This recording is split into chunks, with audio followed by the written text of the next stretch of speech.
नमस्कार, बहुत स्वागत है आपका हमारे इस खास कार्यक्रम सुलगते सवाल में। मैं हूं आपके साथ अमित शर्मा।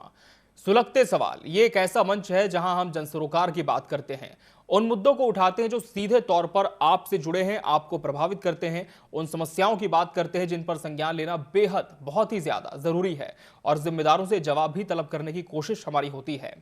स्वच्छ भारत मिशन नाम तो आपने जरूर सुना होगा, लेकिन क्या आपने सुना है कि इस मिशन के नाम पर करोड़ों का घोटाला भी हो सकता है।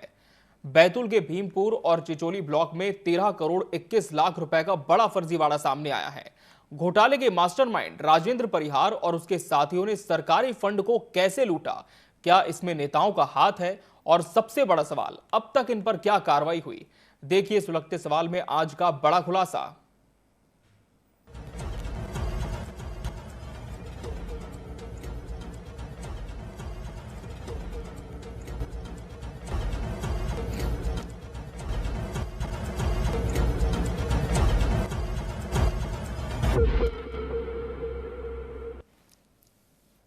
स्वच्छ भारत मिशन सरकार की वो योजना जो गांव-गांव में सफाई लाने के लिए चलाई गई, लेकिन बैतूल जिले में इस योजना का पैसा फर्जी दस्तावेजों के जरिए निकाल लिया गया और जब कलेक्टर ने जांच शुरू कराई तो सामने आया 13 करोड़ 21 लाख रुपए का गबन। आइए जानते हैं कैसे हुआ ये खेल, कैसे हुआ घोटाला। ब्लॉक कोऑर्डिनेटर राजेंद्र परिहार ने ऑपरेटरों के साथ मिलकर सरकारी फंड का दुरुपयोग किया। फर्जी लाभार्थियों के नाम पर दस्तावेज बनाए गए और शौचालय निर्माण के नाम पर फर्जी भुगतान दिखाया गया। नकली बिल, दोहरे भुगतान और बैंक खातों में डायरेक्ट ट्रांसफर के जरिए सरकारी खजाने को चूना लगाया गया। चिचोली थाना क्षेत्र में शासकीय अधिकारियों द्वारा स्वच्छता मिशन में हुए एक घोटाले की एफआईआर दर्ज की गई है और इसमें प्रथम दृष्टया 13.5 करोड़ के आसपास का घोटाला है और इसमें भी वर्तमान में 11 आरोपी बनाए गए हैं और सभी दस्तावेजों का संकलन किया जा रहा है और विवेचना के दौरान इसमें संभावना ये है कि कुछ और भी आरोपी इसमें बढ़ सकते हैं। अग्रिम विवेचना चलेगी तो जो भी इसमें कार्रवाई होगी उससे आपको सूचित किया जाएगा। तो आपने सुना बैतूल पुलिस क्या कह रही है, लेकिन सवाल ये भी है कि अगर 13 करोड़ से ज्यादा का गबन हुआ तो क्या इसमें सरकारी अधिकारियों और नेताओं की भी मिलीभगत है। कलेक्टर की सख्ती के बाद खुलासा। कलेक्टर नरेंद्र कुमार सूर्यवंशी को जब इस घोटाले की भनक लगी तो उन्होंने तुरंत एसआईटी गठित करवाई। जांच में सामने आया कि कई लाभार्थी सिर्फ कागजों पर ही मौजूद थे। जब दस्तावेजों की बारीकी से जांच हुई तो 13 करोड़ से ज्यादा की गड़बड़ी सामने आई। लगभग 13.5 करोड़ रुपए का है। स्वच्छ भारत मिशन में यहाँ जनपद पंचायत जो भीमपुर चिचोली है, यहाँ के बीसी राजेंद्र परिहार के द्वारा इसमें 2021 से लेके आज तक के लगभग 13.5 करोड़ रुपए का इन्होंने अनियमिततापूर्वक राशि का आहरण किया है और इंदौर की कोई 2 संस्था हैं वो प्लस यहाँ लोकल 1-2 संस्था है, उनको स्वयं के खाते में इस राशि का इन्होंने उपयोग किया है, जिसकी जांच हमारे द्वारा की गई है और आज पुलिस थाना चिचोली में सभी लोगों के विरुद्ध एफआईआर दर्ज कराई है। वैसे तो इसमें लगभग 10 जिसमें 3-4 संस्थाएं और 3-4 व्यक्तिगत निजी लोग हैं जो उनके खिलाफ की कार्रवाई हम लोगों ने की है। कलेक्टर के मुताबिक प्राथमिक जांच में बड़े स्तर पर वित्तीय अनियमितताएं मिली हैं। एसआईटी जांच के बाद और भी लोगों पर कार्रवाई हो सकती है। यहाँ के लोग अब सवाल पूछ रहे हैं कि इतने बड़े घोटालेबाजों को अब तक गिरफ्तार क्यों नहीं किया गया, क्या नेताओं को बचाने की कोशिश हो रही है। सुलगते सवाल में आज हमने आपको दिखाया कि कैसे स्वच्छ भारत मिशन के नाम पर करोड़ों की लूट हो गई, लेकिन अब सवाल ये है कि क्या इस मामले में सिर्फ छोटे अधिकारी ही फंसेंगे या कोई बड़ा नेता भी कटघरे में खड़ा होगा। क्या सरकार इस गबन के दोषियों को सजा देगी या ये मामला भी फाइलों में ही दब जाएगा। ये मुद्दा हम उठाते रहेंगे क्योंकि ये जनता का पैसा है और इसे लूटने वालों को बख्शा नहीं जाना चाहिए। Bureau report, TV 24 news.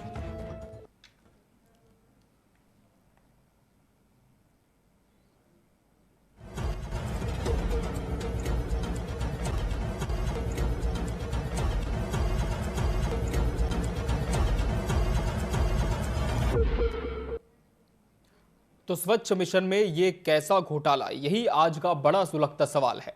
अब देखिए, फर्जीवाड़ा तो सबके संज्ञान में है, कार्रवाई होने की बात भी कही जा रही है, लेकिन ये जो राशि है कोई छोटी मोटी राशि नहीं है। पूरे 13.5 करोड़, जी हाँ, 13.5 करोड़ रुपए का ये पूरा घोटाला है। और ये घोटाला कितने वर्षों से चला आ रहा है, कितने महीने इसे सामने आने में लग गए, ये भी बड़ा सुलगता सवाल है कि तब तक कोई भी जिम्मेदार इस पर संज्ञान क्यों नहीं ले पाया, और क्या जनप्रतिनिधियों तक भी ये बात पहुंची है? अगर पहुंची है तो अपने स्तर पर क्या कदम उन्होंने उठाए कि सरकार की इस महत्वाकांक्षी योजना को पलीता ना लगे, और जिन्होंने पलीता लगाया है, जिनकी मिलीभगत से ये पूरा घोटाला हुआ है, उन पर भी कार्रवाई करने की जरूरत अभी भी बनी हुई है। और सीधा रुख कर लेंगे ग्राउंड का, जहां से हमारे सहयोगी राहुल नागले हमारे साथ जुड़े हुए हैं। राहुल, अभी तक जो एसआईटी गठित हुई है, क्या कुछ उसने अपनी जांच में पाया है, और क्या किसी भी दोषी के खिलाफ कार्रवाई हो पाई है इस घोटाले में? बिल्कुल सर, मैं आपको बता दूं, ये पूरे मामले में जो 13.5 करोड़ रुपए के जो स्वास्थ्य मिशन है उसको लेकर जो गबन किया गया है, उसमें नामजद 10 लोगों पर एफआईआर हुई है और उसमें बड़े बड़े नाम सामने आए हैं। हालांकि अभी इस पे स्पष्ट रूप से कहा नहीं जा सकता कि और भी कितने नाम खुले गए। हालांकि कलेक्टर और बैतूल एसपी द्वारा एसआईटी टीम गठित कर दी गई है। इसमें अब देखना होगा कि आगे क्या कार्रवाई करती है एसआईटी टीम और क्या पूरे मामले में क्या रुख लिया जाता है, खुलासा होता है। जी राहुल, हम आपसे ये भी जानना चाहेंगे कि कितने महीनों से, कितने सालों से यहाँ पर ये घोटाला चला आ रहा था? बिल्कुल सर, मैं जैसे कि आपको बता दूं, यह घोटाला काफी लंबे समय से चल रहा था। पूर्व जनपद अभिलाष मिश्रा जी के कार्य के समय की यह घटना है। लगभग मेरे ख्याल से ये घटना का इस जो गमन वाला मामला है सर, इसमें 6 से 7 साल हो चुके हैं। हालांकि इतना बड़ा जो गमन हुआ है इससे सामने कैसे नहीं आया, ये एक जांच का विषय। हालांकि बैतूल वर्तमान कलेक्टर नरेंद्र कुमार सूर्यवंशी और जिला पंचायत सीओ अक्षत जैन जी द्वारा इतने बड़े घोटाले का खुलासा किया गया और तुरंत इस पर कार्रवाई भी एक्शन में लेकर कार्रवाई की गई। जी राहुल, और स्थानीय लोगों से भी आप जरूर बात करने की कोशिश करें कि ये जब पूरा घोटाला सामने आया तो इसे किस तरह से वो देखते हैं और किस तरह की कार्रवाई की अब उम्मीद बैतूल की जनता कर रही है। बिल्कुल सर, बिल्कुल। हमारे साथ में कुछ लोग जुड़े हुए हैं, हम उनसे जानना चाहेंगे कि इस घोटाले को लेकर इनके क्या मत है और क्या कहना है। भाई साहब, क्या नाम है आपका? देखिए सर, यहाँ पे इस मामले को लेकर कोई भी कुछ नहीं कहना चाहेगा क्योंकि यह एक राजनीतिक मुद्दा बन चुका है और यहाँ पे आम नागरिक या जनप्रतिनिधि भी चुप्पी साधे हुए इतने बड़े मामले को लेकर। बिल्कुल, सुलगता सवाल ये भी है राहुल की जो जनप्रतिनिधि हैं, क्योंकि कोई भी जब ऐसा घोटाला सामने आता है, खासकर जो विपक्ष के लोग होते हैं, वो पुरजोर से इस पूरे घोटाले को उठाते हैं। लेकिन क्या बैतूल में जो विपक्ष है इस पूरे घोटाले को लेकर सक्रिय है? क्या उसने अपनी आवाज उठाई है? बिल्कुल सर, बिल्कुल। यहाँ पे एक कांग्रेस के वर्तमान जिला अध्यक्ष है हेमंत बागेल जी, उनके द्वारा शिकायत की गई है कि इस पूरे घोटाले में जांच हो और जितने भी आरोपी है उन पर मामला दर्ज हो। और जी राहुल, वहीं इस घोटाले को अंजाम देने की अगर हम बात करें तो क्या सिर्फ फर्जी तरीके से राशि निकालने का ही आरोप है या और कोई परत भी इस घोटाले के साथ जुड़ी हुई है? पूरी प्रक्रिया को कैसे घोटालेबाजों ने अंजाम दिया? बिल्कुल सर, इसमें सबसे बड़ी अहम भूमिका जो कंप्यूटर ऑपरेटर है, उन्होंने मास्टर फर्जी बिल बनाकर, मास्टर स्टॉक बनाकर अपने परिजनों के खाते में राशि डाली। और कुछ ये 2 जनपद का मामला नहीं है सर बैतूल में, और अगर इसकी सही तरह से जांच हो तो और भी इससे बड़े स्तर के मामले का खुलासा हो सकता है। हमारे बीच में नितिन अग्रवाल जी जुड़ चुके हैं, हम उनसे जानना चाहेंगे पूरे घोटाले के मामले में क्या कहना है। भाई साहब बताइए, जो घोटाला हुआ है, जो 13.5 करोड़ का इतना बड़ा मामला है, उसको लेकर आप इसको कैसे देखते हैं और क्या है? ये घोटाला बैतूल के लिए पहली बार नहीं है।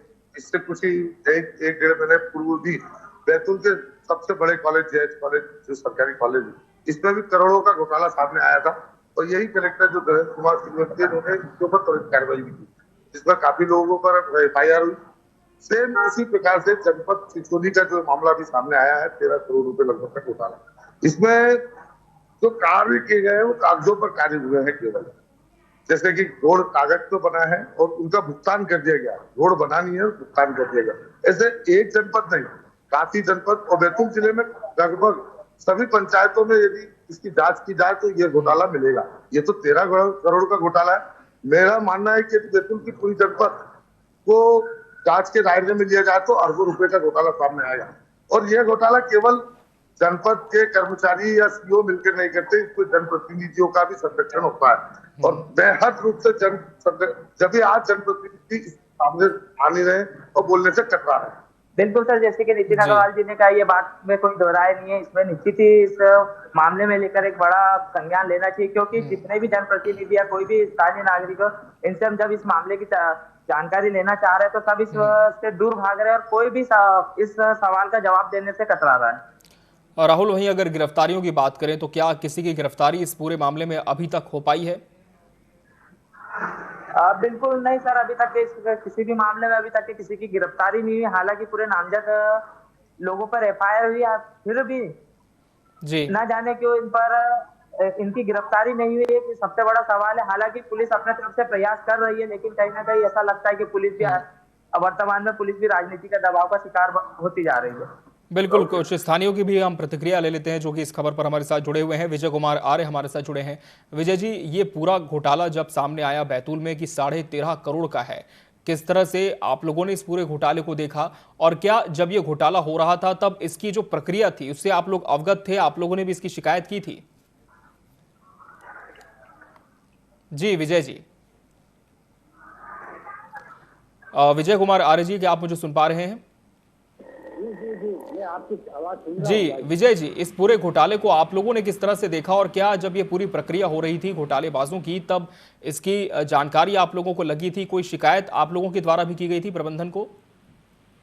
नहीं, ये जो घोटाला उजागर हुआ है इसकी चर्चाएं तो बहुत सारी हमारे क्षेत्र में थी जी, लेकिन जिस समय ये घोटाले के उजागर हुआ है उस समय पूरे क्षेत्र में हड़कंप मच गया जी। कि एक साधारण सा कर्मचारी, एक कंप्यूटर ऑपरेटर, एक साधारण से जो अपने चपरासी है वहाँ पर प्यून है, वो लोगों के नाम पे एफआईआर हुई और बड़े बड़े जो मगरमच्छ है जो इस पूरे घोटाले में सम्मिलित है, क्योंकि बगैर संरक्षण के आप भी विचार करिए और प्रदेश की जनता इससे विचार करेगी और बताएगी भी आपको कि ऐसा हो ही नहीं सकता कि इसके ऊपर राजनीतिक हस्त ना हो। जी, एक आदमी को उसमें वो बना देना, ये कहाँ की जिम्मेदारी आपने एक व्यक्ति छोटे कर्मचारी के ऊपर डाल दिया। लेकिन इसमें पूरे हमारे बैतूल में भी इसके लिए मांग हुई है कि पूरे अधिकारी ऊपर तक जिले लेवल तक इससे सब अधिकारी जुड़े हुए हैं और सीओ जिला पंचायत कैसे इसमें बच सकते हैं, इनसे कई लिए एफआईआर हुई है जी। ये बहुत सारी चीजें ऐसी है आदरणीय कि इसको बड़ी सूक्ष्मता से जांच की जाए। जी विजय कुमार जी, अब कलेक्टर ने जब इस पूरे मामले पर संज्ञान लिया, एक एसआईटी का गठन उन्होंने किया है, तो क्या अब आप लोग उम्मीद कर रहे हैं कि जो दोषी हैं उन्हें एसआईटी की जांच जब पूरी हो जाएगी तो सजा मिलेगी, कड़ी कार्रवाई होगी? देखिए, गिरफ्तारी के बाद तो ये सारे लोग यही लोग अपना आपको निर्णय बताएंगे ना जी। जो लोग दोषी जिनके ऊपर एफआईआर की गई है, अगर इनकी गिरफ्तारी अगर हो जाती थी तो अभी तक तो आपके सामने उजागर मामला आ जाता कि कौन कौन लोग इसमें और लिखते हैं। जी जी, बहुत धन्यवाद विजय जी आपका हमसे जुड़ने के लिए। हमारे साथ एक और स्थानीय जुड़ चुके हैं, रुपेश आर्य। रुपेश जी, इतना बड़ा घोटाला आपके क्षेत्र में हो गया, किसकी जिम्मेदारी आप देखते हैं? क्या कहीं प्रबंधन की भी लापरवाही रही कि करोड़ों का गबन यहां पर हो गया? जी रुपेश जी, सुन पा रहे हैं आप मुझे? जी नमस्कार भाई साहब। जी रुपेश जी, इतना बड़ा घोटाला आपके क्षेत्र में हुआ है, किसकी जिम्मेदारी आप मानते हैं? ये सीधे जो जिम्मेदारी है ये उच्च अधिकारी की है और छोटी मछलियों को फंसाने का काम यहाँ पे किया जा रहा है जी। और जो बड़े अधिकारी है, चाहे सीओ हो, जिला पंचायत के लोग हो, कहीं ना कहीं उन लोगों को बचाया जा रहा है क्योंकि ये मामला जो है ये भारतीय जनता पार्टी के नेताओं का भी इसमें और उनके जनप्रतिनिधियों का भी इसमें कहीं ना कहीं इन्वॉल्वमेंट है। अच्छा। और इस वजह से जो है इस पूरे इतने बड़े प्रकरण को जो है कहीं ना कहीं दबाने का काम कर रहे हैं। लेकिन अब क्या लगता है कि प्रकरण जब सामने आ चुका है रुपेश जी, तो क्या कार्रवाई होगी एसआईटी की जांच के बाद? देखिए, एसआईटी की जांच कराना और जांच कराने के बाद में सही तथ्यों पे कार्रवाई कराना, ये दोनों चीजों में कहीं ना कहीं फर्क होता है जी। क्योंकि इतने बड़े स्कैम के अंदर जहां पे एफआईआर सीओ की जिला पंचायत के जिम्मेदार लोगों की भी होना चाहिए था। जी जी और अगर उनको बचाया गया तो इससे आप समझ सकते हैं कि किस तरह से सरकार जांच करा रही है। जी रुपेश जी, स्वच्छ भारत मिशन से जुड़ा हुआ ये पूरा घोटाला है। वहीं स्वच्छ भारत मिशन की अगर हम आपके क्षेत्र में बात करें तो क्या स्थिति आप देखते हैं? देखिए, स्वच्छ भारत मिशन की स्थिति अगर हमारे क्षेत्र में देखा जाए तो आप गांवों के अंदर जाकर देखिए कि टॉयलेट की क्या स्थिति है, जो संडास बनाए गए हैं उनकी क्या स्थिति है, जी जो जहाँ पे काम नहीं हुए अगर वहां पे भी भुगतान कर दिया गया तो आपको स्वयं इस चीज का आकलन कर सकते हैं कि किस तरह से इस पूरी योजना में बंदरबांट की गई है। जी रुपेश जी, वही जब ये पूरी प्रक्रिया हो रही थी तो क्या आप लोगों ने भी यहाँ पर शिकायत की थी किसी से? जी, इसके पूर्व में बैतूल में हमारे ब्लॉक कांग्रेस के कमेटी के अध्यक्ष और माननीय जिलाध्यक्ष जी लगातार इस मुद्दे को पहले दिन से उठा रहे हैं। जी चलिए, बहुत धन्यवाद रुपेश जी आपका हमारे साथ जुड़ने के लिए। और इस समय हमारे साथ विधायक प्रतिनिधि गंगाबाई उइके जी जुड़ चुकी हैं। गंगाबाई जी, इतना बड़ा घोटाला आपके क्षेत्र में सामने आया है, क्या आप मानती हैं कि कहीं पर कोई जागरूकता की कमी रह गई और आप लोगों के नाक के नीचे इतना बड़ा घोटाला हो गया? चलिए, फोन इनका कट गया, एक बार फिर से इनसे जुड़ने की हम कोशिश करेंगे। और जिस तरह से स्थानीय भी बता रहे हैं कि इतना बड़ा घोटाला बिना किसी संरक्षण के नहीं हो सकता, ऐसा उन्हें अंदेशा है। लेकिन फिलहाल हमारे साथ भाजपा विधायक प्रतिनिधि गंगाबाई उइके जी जुड़ी थी, उनसे हमने बात करने की कोशिश की, फोन कट गया। एक बार फिर से टीम उन्हें लाइन पर लेने की कोशिश कर रही है, उनसे हम जरूर बात करेंगे कि जिस क्षेत्र का उनके विधायक प्रतिनिधित्व करते हैं, क्या वहां पर इतना बड़ा घोटाला हो जाता है और इसकी जानकारी भी उन्हें नहीं लग पाती। ग्राउंड का रुख कर लेंगे। राहुल नागले हमारे सहयोगी जुड़ चुके हैं। राहुल, जहां तक स्थानीय जनप्रतिनिधियों की बात है जो कि इस पूरे क्षेत्र का प्रतिनिधित्व करते हैं, क्या उनसे इस संबंध में किसी तरह से टीम की बात हो पाई है? क्या कोई प्रतिक्रिया उनकी तरफ से आई इस घोटाले को लेकर? सर, हमारे द्वारा क्षेत्रीय विधायक, पूर्व विधायक से संपर्क करने की कोशिश की गई थी, लेकिन उनके द्वारा कॉल रिसीव नहीं किया गया, जिसके चलते हम उनके बारे में इन सब सवालों से, जितने सवाल है उनसे जानना चाह रहे थे, लेकिन उनसे संपर्क नहीं होने के कारण हम ये बातें नहीं कर पाए।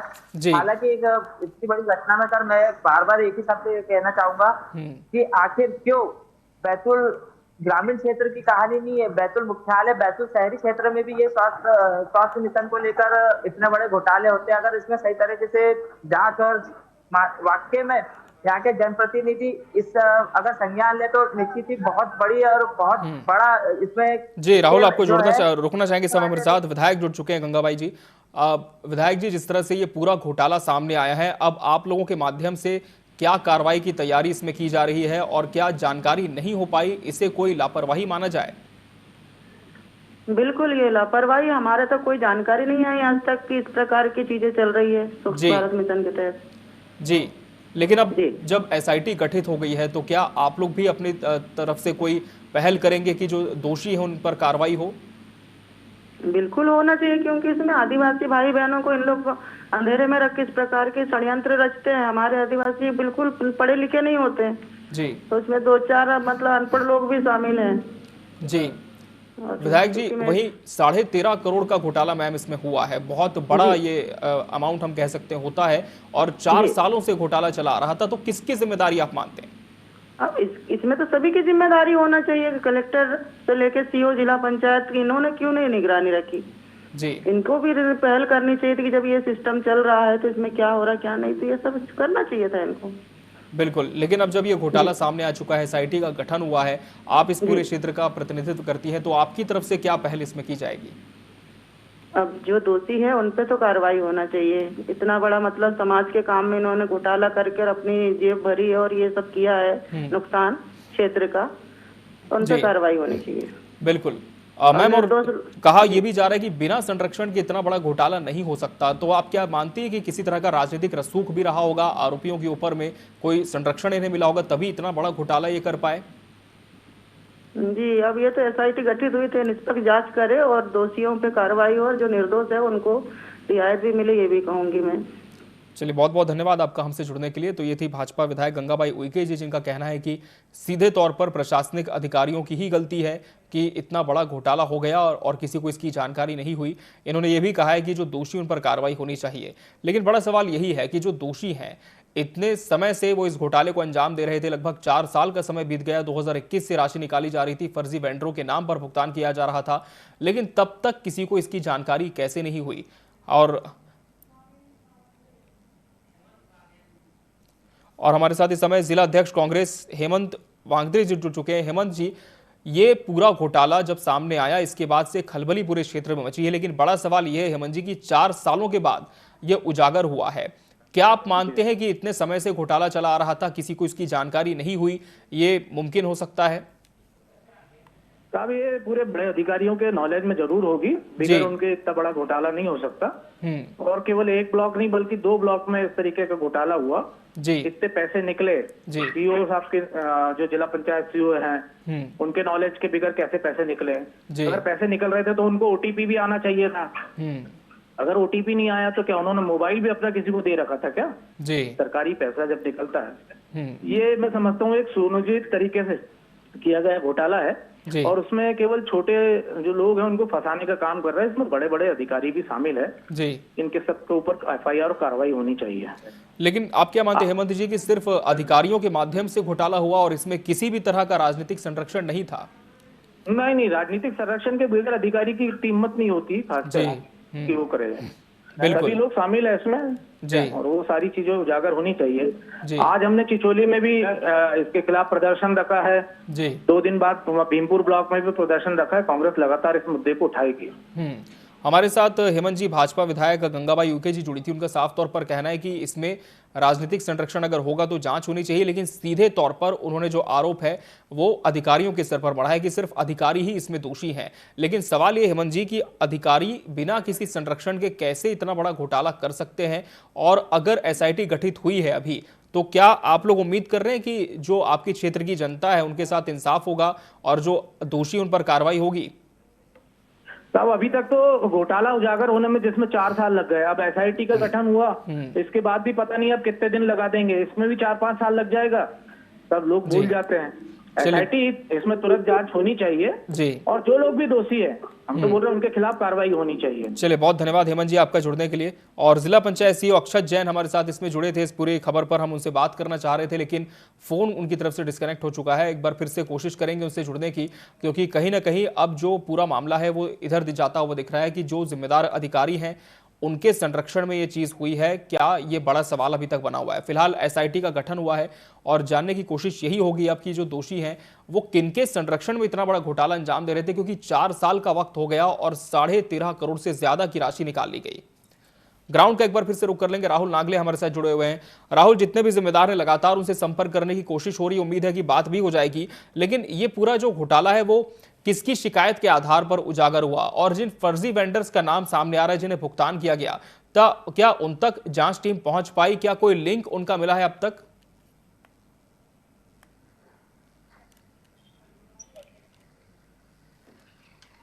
मैंने सेट कर दिया जी। राहुल, जिनके संरक्षण में पूरा घोटाला हुआ, जो फर्जी वेंडर्स के नाम पर भुगतान हुआ है, क्या उनका कोई लिंक अभी तक मिल पाया है टीम को? राहुल, क्या आप मुझे सुन पा रहे हैं? चलिए, इनसे भी जुड़ने की हम कोशिश करेंगे। तो लगातार जो जिम्मेदार हैं, जो जनप्रतिनिधि हैं, वो ये साफ तौर पर कह रहे हैं कि बहुत बड़ा घोटाला है, निश्चित तौर पर जांच के बाद कार्रवाई भी होनी चाहिए। लेकिन बड़ा सवाल यही है कि इतना बड़ा घोटाला क्या बिना किसी रसूख के हो सकता है? आखिर जो दोषी हैं उनकी इतनी हिम्मत कैसी हुई कि फर्जी वेंडर्स के नाम पर वो लगातार भुगतान की राशि निकाल रहे थे और 4 सालों से राशि निकाली जा रही थी। जब 4 सालों से इतना बड़ा गबन इस क्षेत्र में चल रहा था तो इसकी जानकारी किसी को कैसे नहीं हुई? क्योंकि वित्तीय अनियमितता से जुड़ा हुआ भी ये पूरा मामला है और सरकारी योजना स्वच्छ भारत मिशन, जिसे बहुत ही महत्वाकांक्षी योजनाओं में शुमार किया जाता है, इस पे सीधे तौर पर पलीता लगा है। और ये तो सिर्फ एक क्षेत्र की बात सामने आई है, न जाने ऐसे कितने ही रीजन होंगे, कितने क्षेत्र होंगे जहां पर सरकारी योजनाओं के जरिए इतना बड़ा घोटाला हो रहा होगा और किसी को इसकी जानकारी फिलहाल नहीं होगी। लेकिन अभी जब ये जानकारी सामने आई है तो सीधा एसआईटी गठित की गई है। ग्राउंड का रुख कर लेंगे। राहुल नागले हमारे साथ जुड़े हैं। राहुल, जिन फर्जी वेंडर्स के नाम पर भुगतान की बात सामने आ रही है, क्या इन फर्जी वेंडरों का नाम उजागर हुआ है? किसी तरह का लिंक एसआईटी टीम को इनका मिल पाया है अभी तक? बिल्कुल सर, मैं आपको बता दूं, सबके नाम सामने आ चुके जी। अभी तक अब जब एफआईआर हो चुकी है, लेकिन न जाने क्यों फिर भी अभी ये पुलिस की गिरफ्त से दूर है जी। और मैं आपको जैसे कि नाम बता दूं कि सर जो जज ने सबसे पहले राजेंद्र परिवार लास्ट समय में बिचौली दिलपुर से, उसके बाद सबसे सहार Sumit Somi, Ashish constructor, Birbal Rawat, Chandu Hase, auto India, मकीना एसोसिएट इंदौर, सपना इवेंटी बिचौली, टॉपिक भंडार इंदौर, सोनू तिवटकर, यह नामजद 12 लोग हैं सर जिसके पर नामजद FIR हुई है। राहुल, और नामजद FIR तो उनके ऊपर में हुई है, लेकिन जो जिम्मेदार अधिकारी हैं पंचायत की अगर हम बात करें, जहां से ये पूरी राशि का भुगतान की प्रक्रिया भी होती थी, एक सवाल ये भी आ रहा है कि बिना किसी भी OTP के जब हर बार राशि निकाली गई तो ये पता कैसे किसी को नहीं चला, तो उनसे क्या आपकी बात हो पाई? क्या TV 24 की टीम उन तक पहुंच पाई? क्या जवाब उनकी ओर से आया इस पूरे विषय पर?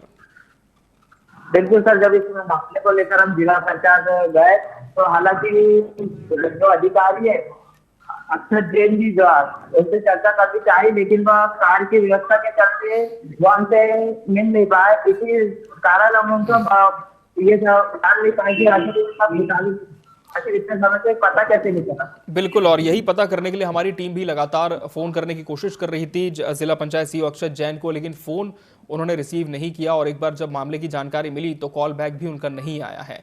लेकिन फिलहाल देखना होगा कि अब जब SIT इस पूरे मामले में गठित हो चुकी है तो स्वच्छ भारत मिशन के नाम पर ये जो करोड़ों का घोटाला हुआ है, इसमें क्या दोषियों पर कार्रवाई होगी या सिर्फ कागजों में फाइल जो है SIT की वो सिमट कर रह जाएगी, ये देखने वाली बात होगी। बहुत धन्यवाद राहुल आपका हमसे जुड़ने के लिए, इस पूरी खबर को आपने कवर किया और इस पूरे कार्यक्रम में आप हम तक बने रहे। तो सुलगते सवाल में आज हमने बात की है बैतूल जिले की, जहां पर स्वच्छ भारत मिशन के नाम पर 13.5 करोड़ रुपए का बड़ा गबन उजागर हुआ। 2021 से राशि निकाली जा रही थी, लेकिन मामले का खुलासा 2025 में जाकर हुआ।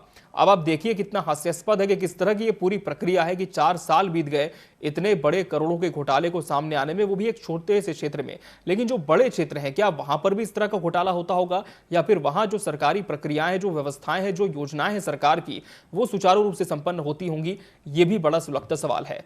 फिलहाल सुलगते सवाल में आज के एपिसोड में इतना ही। अगली बार हम फिर हाजिर होंगे किसी बड़े विषय के साथ और उठाएंगे सुलगता सवाल। तब तक के लिए मुझे और मेरी पूरी टीम को दीजिए इजाजत। नमस्कार।